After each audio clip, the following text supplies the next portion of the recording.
It's actually going to be really fun to do because Back to the Future, I got to say something. I am a fan of, I love movies.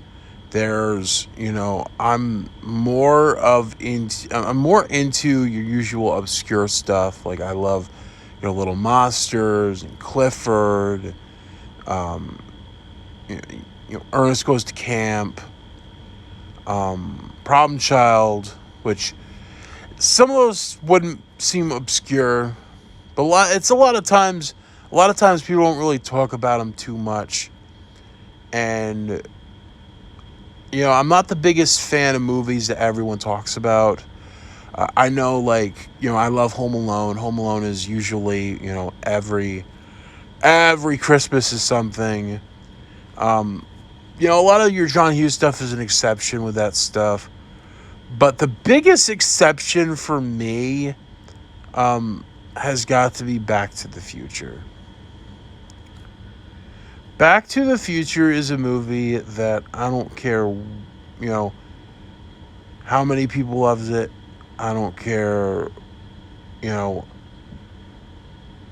if it is how mainstream it is.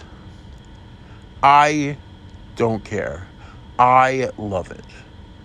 I will, if I find it on TV, if I find it anywhere on, streaming, anywhere, I am friggin' there.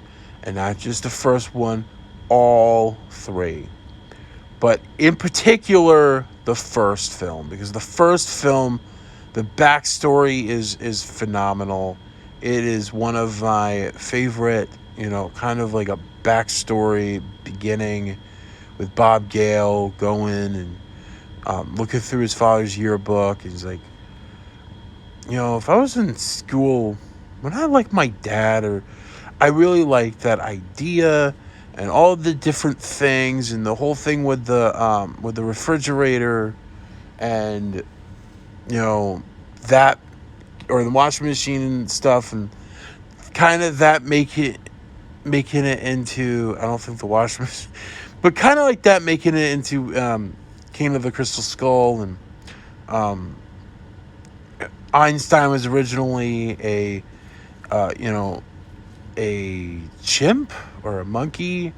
It's all the different things, and I love that. That's, all the movies I really do like.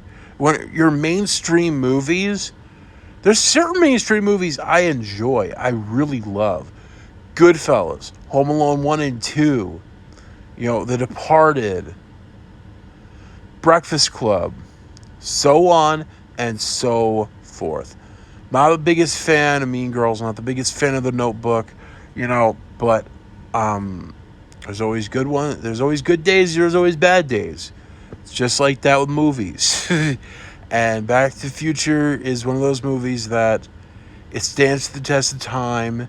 I know CinemaSins did things with he can't tell the time, but he has a watch, and it's like, dude, he's a teenager.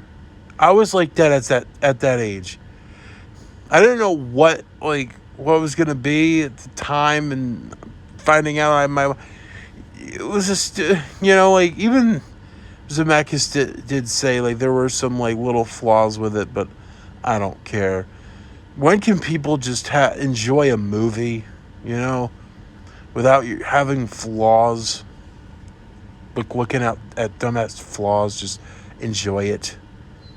And again, it stands to the test of time, and I'll forever love it.